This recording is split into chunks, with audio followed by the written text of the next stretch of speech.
Hello everyone, welcome back to my YouTube channel, Chills TV Official.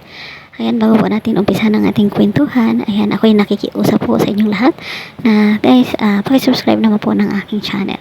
At syempre sa mga nakasubscribe na, maraming salamat at maraming salamat sa mga sumusubaybay sa aking mga uploads. Lalong-lalo na guys sa ating hinahangaang IDC or Ido and Biancy Love Team. So ayan, matatandaan natin na pumunta ang Kalingap team sa Palawan kasama nga sina Biancy at Ido.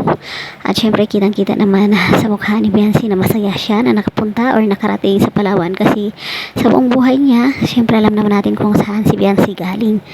Iba pa rin yung dagat sa kanila kaysa kanilang pinuntahan sa Palawan. Kaya nag-i-enjoy siya at namangha siya sa kagandahang likha ng ating kalikasan at lalong-lalo na kasama niya si Kalingap Ido. Siyempre, speaking of Kalingap Ido, masayang-masaya naman siya nito.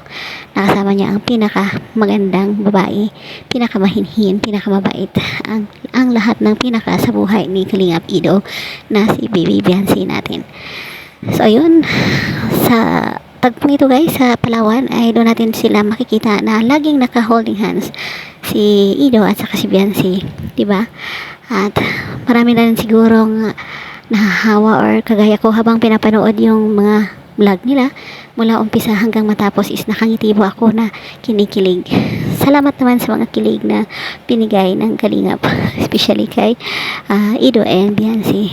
So yun, pinapangako na yan lagi ni Eds na pabantayan at alagaan niya si Biancy at lagi niya sinasabi na mahaba pa ang kanilang panahon, hindi naman niya ito minamadali.